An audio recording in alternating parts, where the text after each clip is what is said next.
My name is Kelly Boyd, and this is my first time using Screencast-O-Matic, so I'm really excited.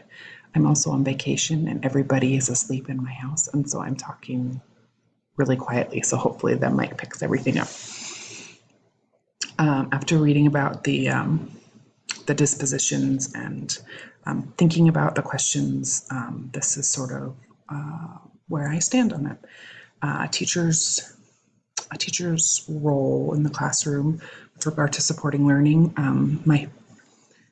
the best way that I can articulate it is that they should be promoting student exploration versus teacher regurgitation. Nobody wants to listen to somebody spew information without any context or exploration or engagement. And so that's really, I think, the role of a teacher is to sort of steer students in a direction and give them the opportunity to explore and use their own cognitive processing to learn about it and provide the scaffolding and the support that they need for that. And I think that doing that pushes students towards being lifetime learners.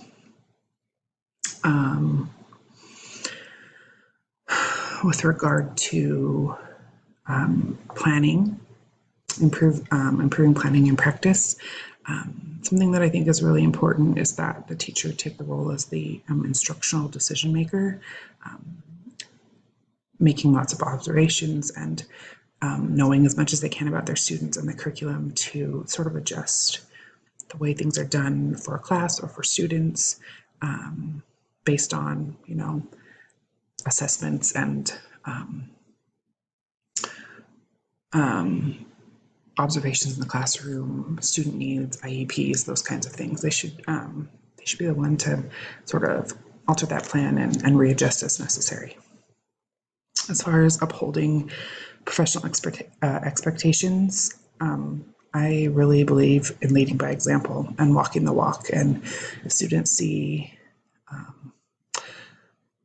understand cognitively that something is important to me, but also see that I live my life that way, operate my classroom that way, engage in communications and social opportunities that way, then I think that that means a lot more than seeing instructions posted or rules posted, because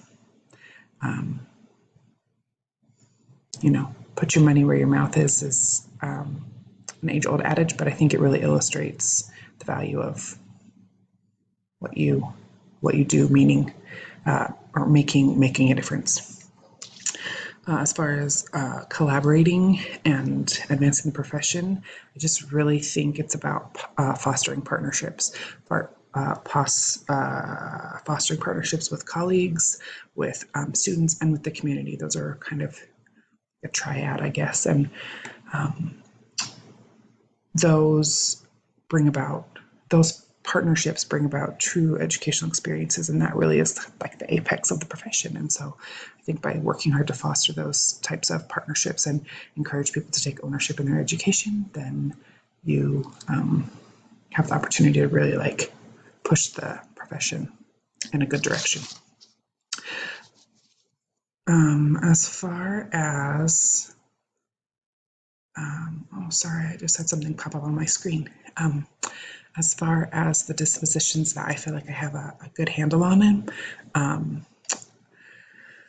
high expectations. I want to see students be successful, and I expect them to give me their best. I worked for a long time in special education, and I was so disheartened when I would go in classes and these students would just basically get free passes because they were students with disabilities, and that was just so discouraging to me. I thought it was unacceptable that these students were not held accountable at all. Do they need support? Yes. Is the work hard? Yes.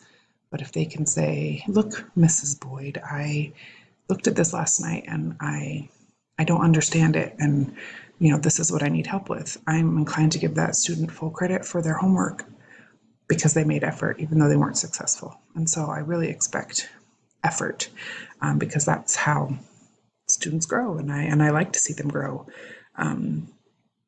Sometimes it isn't the material, but sometimes it's the the method that things are being presented. And so I have high expectations of students, but I also have high expectations of myself to be able to create a learning environment where all students can be successful, because all students can be successful, and success looks different to every student. For some students, it's a grade on paper, and for other students, it's learning to read new words, or learning to manage their time, or learning to feel comfortable advocating for themselves. And so that's really important to me. And I feel like I'm good at recognizing ways to get results. I also feel like it's a little bit of a juxtaposition, but I feel like compassion is kind of a strength of mine. I'm genuinely interested in the lives of students. I like to have fun with students, and I feel like I'm sincere and like approachable, and students like to be with me. And I think that learning about students, like beyond a seat in a classroom, is so formative in helping them to be successful, because I've just been shocked by the things I've seen and learned about students working with them, what their home life is like, and struggles that they have, and things that they like doing. I think that those are really good avenues to help support students. Something that I feel like I need to work on, or is maybe not my greatest strength, is advocacy. And I say that not because I don't care, or I'm not interested, or I'm not vested in advocating and getting out there, but I'm just not that comfortable getting outside of my bubble, and I don't often have a lot of time and resources to get outside my bubble and engage in, issues at hand, or things going on outside my normal realm of operation. And so that's something I can definitely work on developing, is getting outside of my normal, box, and stepping out there, and being a champion and a cheerleader and an advocate for people.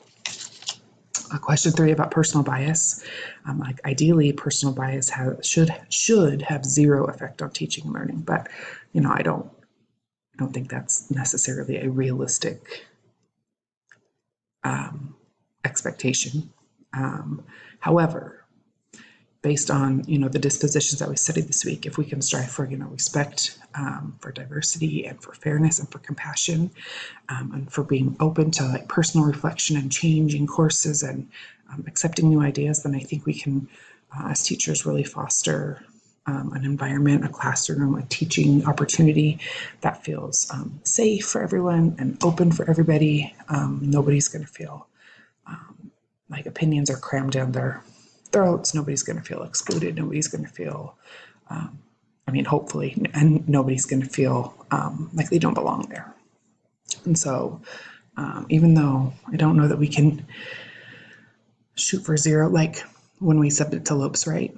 And the goal is to come up with a 0% match to the plagiarism, or to the text match. Ideally you want to be 0, but if you can be under 20, then that's acceptable. I sort of feel that way about this personal bias. Ideally we'd like to be at 0, that there's no personal bias. It doesn't affect our teaching at all. But since that might not be realistic, we'll go with minimal. And as far as, my own dispositions about education and how those are going to help me to uphold the professional standards and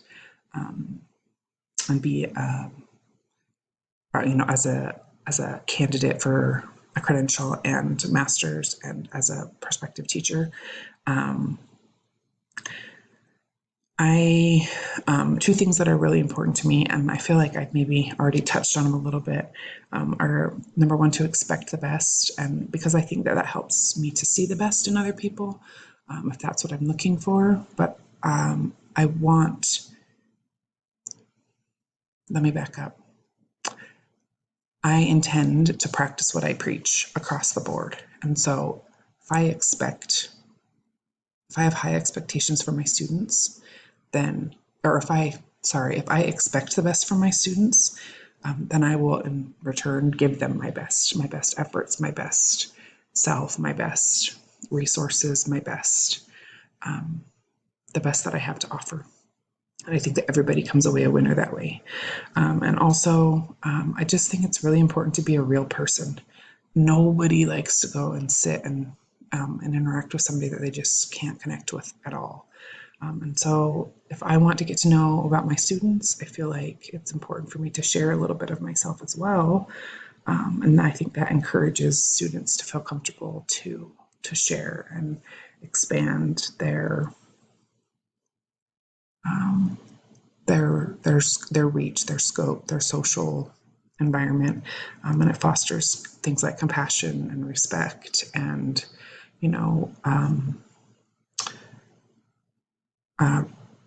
diversity, inclusion, and I think that those are all things that are a lot easier to lead by example in developing. And so, practicing what I preach is sort of at the top of my list of dispositions, and I guess my sub dispositions would be things like expecting the best and being just a real person. And I think that can also foster curiosity and reflection. If they see that Mrs. Boyd makes mistakes and mess things up, and it's okay, we'll figure it out, then maybe they'll feel like it's okay to make mistakes in life, and that they have resources to help them figure it out. So I'm really passionate about fostering a classroom environment that helps students to feel a sense of ownership in their education and a responsibility for their own educational experience. And so these dispositions line up completely with that type of environment.